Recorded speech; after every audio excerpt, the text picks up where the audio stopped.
नमस्कार दोस्तों, मैं अंकुर उपाध्याय स्वागत करता हूं आप सभी का आपके अपने YouTube channel share market analysis में। दोस्तों, यहां पे आप सभी के साथ बात करूंगा Adani Total Gas, Adani Wilmar, Adani Power, Adani Transmission भी, Adani Ports and Adani Enterprises. देखिए, यहां सबसे ज्यादा प्रॉब्लम जो मुझे लगती है रिटेल इन्वेस्टर्स में है वो Adani Wilmar and Adani power के स्टॉक को लेकर है। इसके पीछे के दो बड़े कारण हैं। पहले तो मैं आपको ये पूछना चाहूंगा, क्या I am audible to you, मतलब क्या आवाज आ रही है मेरी आप तक क्लियरली? क्योंकि कुछ वॉइस को लेकर कमेंट्स हैं कि वॉइस काफी लो हो गई है, एंड मैं इससे एग्री भी करता हूं। मैंने अपने कैमरे की सेटिंग एक्चुअली छेड़ी है, चेंज करी है। छेड़ी क्या है, क्योंकि नॉइज वगैरह बाहर से काफी आती थी, उसके चक्कर में मैंने साउंड थोड़ा कम कर दिया है। बट अभी मुझे लगता है प्रॉपरली आवाज शायद मेरी आप तक जाती है। मैं काफी तेज भी बोल रहा हूं इसीलिए।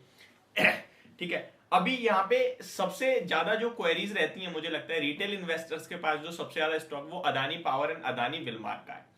सबसे पहले तो एक अपडेट है, अदानी एंटरप्राइज का एफपीओ ओपन हुआ और आज ऑलमोस्ट फिल भी हो गया। और कैसे हो गया, किससे, मुझे नहीं समझ में आ रही है चीजें, क्योंकि एफपीओ प्राइस से नीचे ट्रेड कर रहा है स्टॉक, एंड उसके बावजूद 20,000 करोड़ का सब्सक्रिप्शन मिलना है। इट्स अ बिग अचीवमेंट मेरे हिसाब से। बट ठीक है, कमेंट्स भी मैंने पढ़े कि वो अदानी है और बाप तो बाप होता है, लाइक ऑल दिस। बट ठीक है, जो भी है बढ़िया है। हो गया, सब्सक्रिप्शन कंप्लीट होता हुआ दिख रहा है कहीं ना कहीं। 80% तो लगभग 2 बजे तक ही भर गया था, अभी तो पूरा दिन पड़ा है, तो मेरे हिसाब से हो जाएगा। अब यहां पे बात करें, आपको इस समय अदानी ग्रुप के स्टॉक दो हिस्सों में जाते हुए दिख रहे हैं, एक तेजी वाले, एक मंदी वाले। तेजी वाले कौन से हैं? Adani enterprises, Adani ports, Ambuja cement, ACC, ये दोबारा से अप मूव देने लगे। इसके पीछे का रीजन क्या है? रीजन कुछ भी नहीं है। देखिए, ये स्टॉक्स क्यों तेज जा रहे हैं, क्यों बढ़ रहे हैं? ऐसा भी नहीं सबसे ज्यादा ये गिरे थे। अगर जो सबसे ज्यादा गिरे हैं वह ऊपर जा रहे होते तो फिर अदानी टोटल गैस का नाम सबसे टॉप पे होता। या सिंपल है, वो एफएनओ वाले स्टॉक है, और एफएनओ में कहीं ना कहीं शॉर्ट कवरिंग आती हुई दिख रही है आपको। कैश मार्केट में अभी भी कंटिन्यू सेल ऑफ देखने को मिल रहा है आपको। हाइडनबर्ग की एक रिपोर्ट, और खुद बेचा उन्होंने माल और बड़ा पैसा बनाया। सब ऑब्वियस सी बात है, जो सबने गवाया है वो उन्होंने कमाया है। ठीक है। मेरे हिसाब से बात करनी चाहिए मुझे सबसे ज्यादा Adani Wilmar and Adani power पे, क्योंकि बाकी स्टॉक्स पे ऑलरेडी मैं बात कर चुका हूं, एंड शायद आप लोगों के पास भी बाकी स्टॉक्स के मुकाबले सबसे ज्यादा यही होंगे। बट एक बार अदानी टोटल गैस के बारे में जरूर बताना चाहूंगा। 4,000 वाला शेयर 2,2100 पे मिल रहा है और लोग कह रहे हैं बहुत ज्यादा गिर गया है, खरीदना चाहिए। बट फैक्ट ये नहीं है। अगर आप देखें तो अभी भी ये स्टॉक 457 के प्राइस टू अर्निंग पे ट्रेड करता है, पी, जिसे आप लोग वैल्यूएशन भी कहते हैं। तो ये वैल्यूएशन आप अगर मैं इसके पीयर कंपैरिजन करूं, इस इंडस्ट्री का पीयर कंपैरिजन देखूं, तो वो दूर दूर तक इससे मैच नहीं कर पाएगा। 457 के पीई पे एक समय पे जब आईआरसीटीसी रॉकेट की तरह भाग रहा था ना, तो आईआरसीटीसी का 300 का पीई हो गया था जब वो 6,000 रुपए के भाव पे चला गया था। उसके बाद स्प्लिट हुआ। ठीक है, तो 6,000 रुपए के भाव पे जब गया था आईआरसीटीसी, तो आपको पता है उसके बाद आज तक नहीं चला वो स्टॉक। तो यहां मैं आपसे कहना चाहूंगा, देखिए, वैल्यूएशन आज नहीं तो कल मैटर करते ही करते हैं। अब आईआरसीटीसी, अब मैं आईआरसीटीसी खोल लिया एक्चुअली मैं बात करते करते अदानी टोटल गैस के बारे में बताने जा रहा था मैं आपको। अगर अदानी टोटल गैस का पीयर कंपैरिजन करें तो ये इसके सामने 20 का मैक्सिमम पी आईजीएल को मिल रहा है। बाकी आप देखें, महानगर गैस 16 के पी पे, गुजरात स्टेट पेट्रो लगभग 9 के पी पे, गेल 7 के पी पे, पेट्रोनेट एलएनजी 10 के पी पे ऑलमोस्ट। ये स्टॉक आपका 450 के पी पे, तो अभी भी सस्ता नहीं है।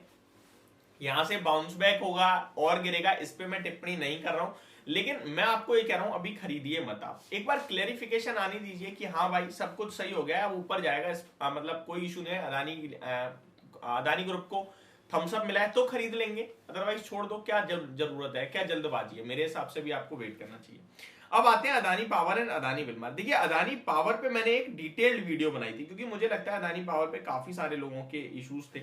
तो वहां मैंने चेक करा तो 2024 पे मैं इसको नॉर्मल प्राइस टू अर्निंग के हिसाब से भी देख रहा हूँ, और ये महंगा भी नहीं दिख रहा मुझे। तो ये स्टॉक 350-390 का कैंडिडेट बनता है। तो यहां मैं आपसे कहूंगा बेचना नहीं चाहिए। अब दो चीजें होती हैं, देखिए, मैं कह दूं बेचना नहीं चाहिए, और आप अगर बेचने की कोशिश करेंगे तो भी नहीं बेच पाएंगे। तो यहां पे आप मेरे पे भी आगे चल के कह सकते हो भाई आपने कहा था बेचना नहीं है, अगर गिरता है, और तो ये होता है यहाँ पे नॉर्मल। लेकिन अगर मैं आपसे कहूं बेच दो, तो आप बेच पाएंगे नहीं, क्योंकि ये सर्किट पे खड़ा है, लोअर सर्किट पे, कोई है ही नहीं खरीदने वाला। बट फिर भी मैं आपसे कहूंगा आप बिड मत लगाइए। क्यों? क्योंकि पहले तो आपका बिकेगा नहीं, और दूसरी बात, अगर गलती से बिक गया तो स्टॉक अपना जो सर्किट है वो खोलेगा, और सर्किट खुलने का मतलब है स्टॉक का प्राइस ऊपर, क्योंकि सर्किट नीचे तो खुल के नीचे तो जा नहीं सकता, क्योंकि इससे नीचे गिर ही नहीं सकता, तो खुलेगा तो ऊपर ही जाएगा। ठीक है। सेकंड थिंग, 11 के पीई पे स्टॉक ट्रेड कर रहा है, अर्निंग पर शेयर 19 का है, ऑलमोस्ट 100% के जंप दिखा रहा है ये अर्निंग पर शेयर के हिसाब से स्टॉक। तो मुझे लगता है 19 के पीई पे जो चल रहा है अभी, आपको अगर 30 के पीई पे आ जाता है, 10 के मल्टीपल्स मिलते हैं तो भी 300 का हो जाएगा बहुत इजीली। और टीटीएम बेसिस पे इसका earning per share I think 23 to 30 rupees के समथिंग का हो रहा है। मैं एक्जैक्टली आपको बता देता हूँ टीटीएम बेसिस पे क्या चल रहा है, यानी कि लास्ट ट्रेलिंग 12 मंथ्स के अर्निंग पर शेयर मैं आपको बताऊं तो यहाँ पे टीटीएम बेसिस पे इसका अर्निंग पर शेयर 27 का दिख रहा है। और मैं इसको अगर 100% कर दूंगा जंप तो वो हो जाएगा 52, मैं 50% भी करूँ तो भी 39 का हो जाएगा। और लास्ट ईयर मैं आपको बताऊं वो 3 का था, 2022 में 13 का हुआ और अभी 26 पे चल रहा है, तो ऑलमोस्ट 100% जंप आ रहा है। इस हिसाब से मैंने आपको कैलकुलेशन करी थी, मैं 50% का जंप लेके चलूं 39 का, उसको मैं 10 के मल्टीपल दे दूं तो भी भाई वो 390 रुपए का हो रहा है। तो मुझे यहाँ पे कंफर्ट आ रहा है वैल्यूएशन वाइज। दूसरा अदानी विलमार, देखिए ये भी अब कहीं ना कहीं अब मुझे वैल्यूएशन वाइज कोई दिक्कत नहीं दिखती है, 467 पे आ गया है और 87 के पीई पे आ गया है। 110 120 पे महंगा था, लेकिन अब 87 पे पीयर कंपैरिजन में मुझे महंगा नहीं लगेगा, क्योंकि बाकी स्टॉक भी देखिए एडिबल ऑयल के कारोबार वाली कंपनी पतंजलि फूड की बात करें तो वो अभी 50 के पीई पे ट्रेड कर रही है। बट मुझे लगता है पतंजलि और फॉर्चून में काफी बड़ा डिफरेंस है, एंड फॉर्चून मार्केट लीडर है, ऑलमोस्ट इन लेवल्स पे ट्रेड कर सकता है। एग्रोटेक फूड देखे तो 148 के पीई पे है, एंड ये स्टॉक अब, और एफएमसीजी में मार्केट अच्छा खासा है विलमार का, अदानी विलमार का, तो एफएमसीजी स्टॉक आपको 80 90 के पीई पे मिल जाए तो महंगे नहीं मानूंगा। तो ये फिर भी एक तरीके से ऑलमोस्ट लेवल हो गया है, तो यहां से अब बिकवाली ठीक नहीं लगती है मुझे। बाकी के अदानी ग्रुप स्टॉक्स में उतना कहीं ना कहीं कंफर्ट फील नहीं करूंगा, वैल्यूएशन वाइज इनफैक्ट बिल्कुल भी नहीं फील करूंगा, but Adani Power, Adani Wilmar मेरे हिसाब से वैल्यूएशन वाइज आपको कंफर्ट दे रहे हैं। एक चीज जरूर कहना चाहूंगा, इनके अगर फंडामेंटल्स बदलते हैं, रिजल्ट्स बदलते हैं, रिजल्ट्स नेगेटिव हो जाए तो कंपनी से दिक्कत है, फिर डेफिनेटली इनके हम दोबारा प्राइस को रिप्रेजेंट करेंगे आपके साथ। 8 तारीख को कहीं ना कहीं आपके लिए अदानी पावर के नंबर्स भी आने वाले हैं जो मैं आपके साथ डिस्कस करूंगा।